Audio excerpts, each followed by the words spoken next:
नमस्कार मित्रों।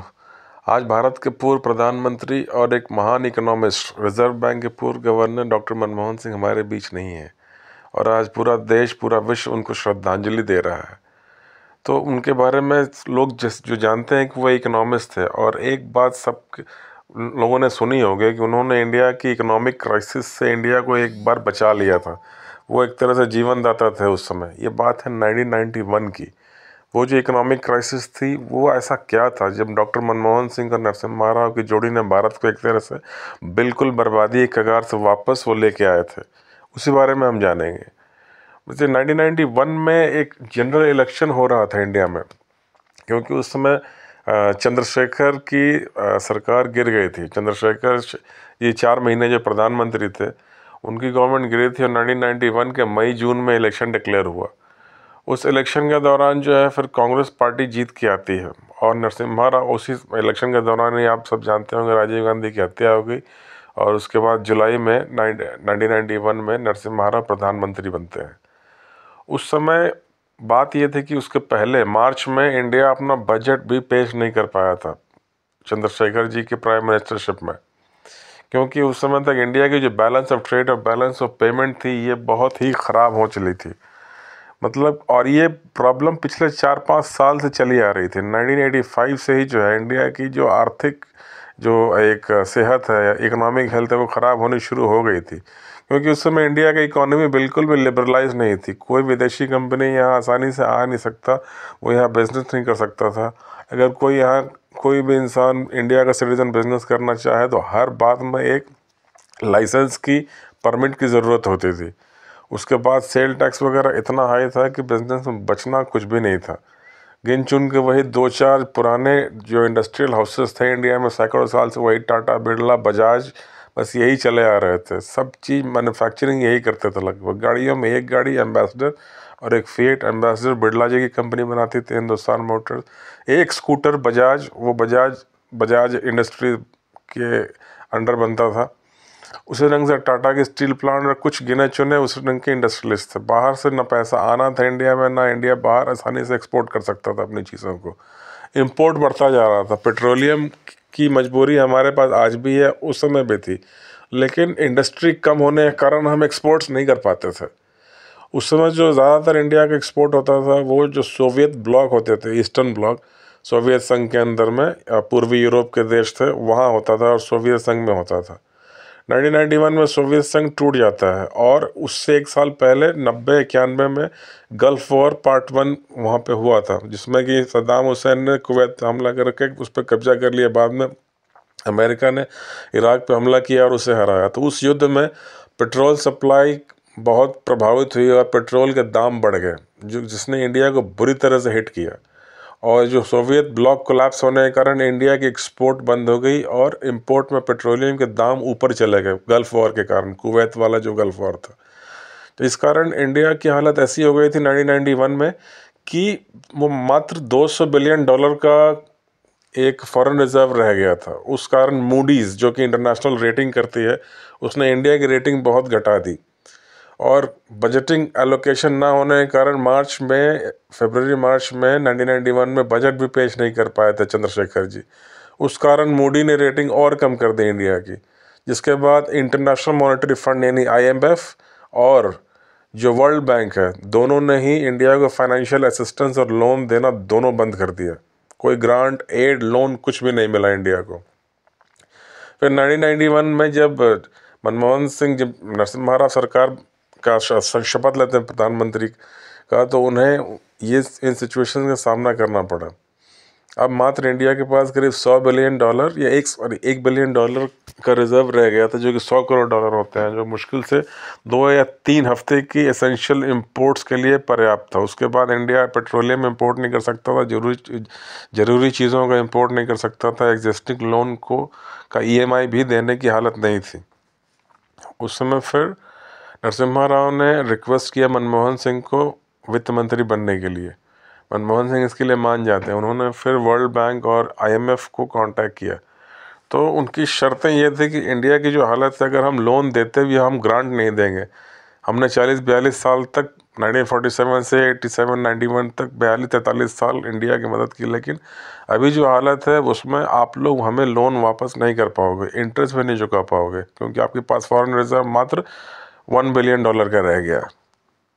तो उसके बाद रिक्वेस्ट जारी रही, तो एक शर्त रखी उन्होंने, वो ये थी कि आप पहली बात तो कोलैटरल फ्री लोन नहीं मिलेगा, आपको सिक्योरिटी रखनी पड़ेगी, और दूसरा कि आपको अपनी इकोनॉमी ओपन करनी होगी।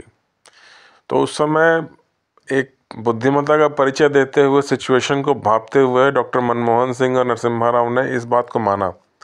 उन्होंने लगभग 55 टन या 67 टन गोल्ड ले जाके प्लेज किया रॉयल बैंक ऑफ इंग्लैंड को। कहते हैं 47 टन गोल्ड पहले गया था और 20 टन गोल्ड और गया, कुल मिला के 67 टन गोल्ड जो है, जिसमें 47 ton Royal Bank of England और 20 ton Union Bank of Switzerland में प्लेज किया गया।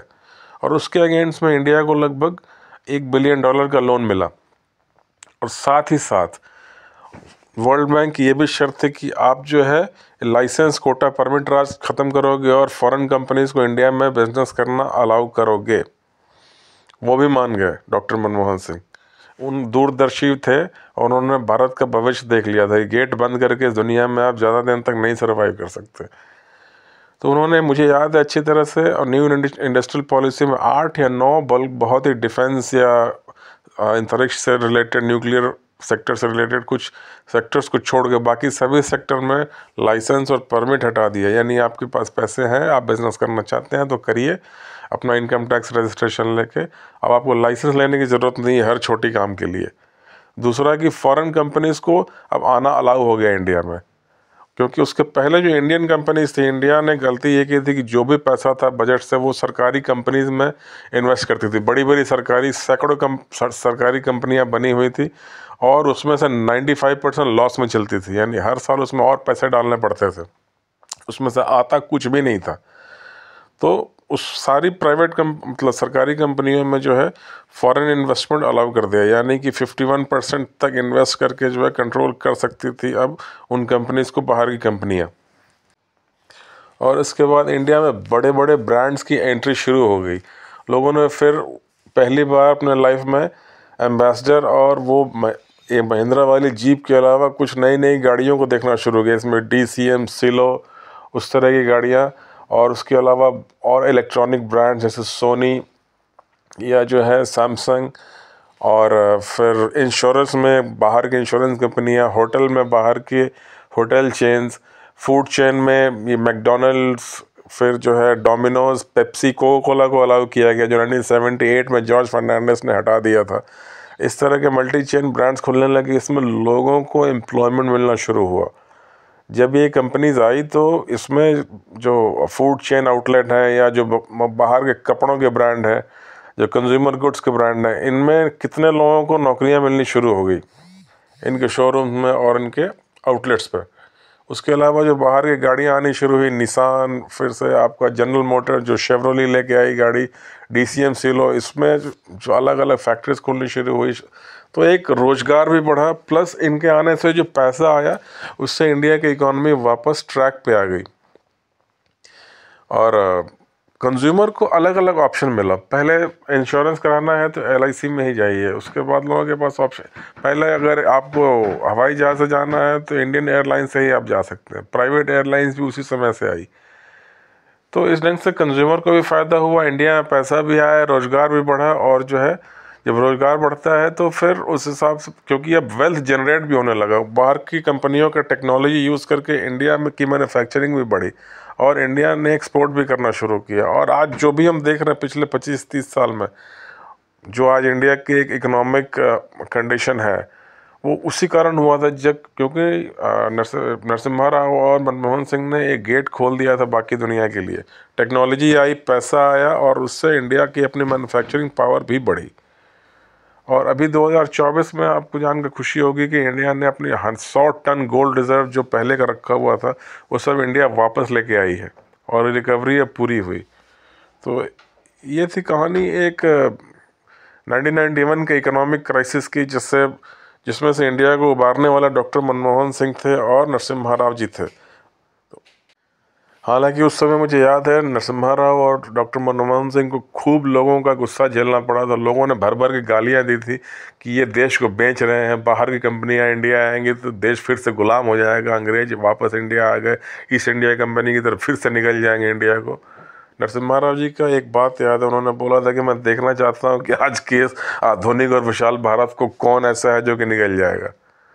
लेकिन अब पीछे मुड़कर देखें तो समझ में आता है कि वो एक साहसिक डिसीजन था, जो कि इन्होंने लोगों की आलोचना सह के, लोगों का क्रोध झेल के, लोग गाली देते थे, पुतले जलाते थे, लेकिन उन्होंने उसकी परवाह नहीं की और देश के बारे में सोचा, सिर्फ देश के बारे में सोचा। और आज इंडिया का जो प्रगति है उसके लिए जो है मनमोहन सिंह को एक बार फिर से हम शत शत नमन करते हैं। तो इस वीडियो में इतना ही। आप सबसे अनुरोध है कि यदि मेरा वीडियो अच्छा लगा हो तो प्लीज़ मेरे वीडियो को लाइक कीजिए, चैनल को सब्सक्राइब कीजिए और अपने दोस्तों के साथ शेयर भी कीजिए, ताकि मुझे इसी तरह की हिस्टोरिकल और नॉलेज वाली वीडियोस बनाने का मोटिवेशन मिलता रहे। तो मिलते हैं आपसे, फिर बात करेंगे किसी और विषय पे। तब तक के लिए बहुत बहुत धन्यवाद। फिर से आग्रह है कि मेरे चैनल को सब्सक्राइब और शेयर अवश्य करें।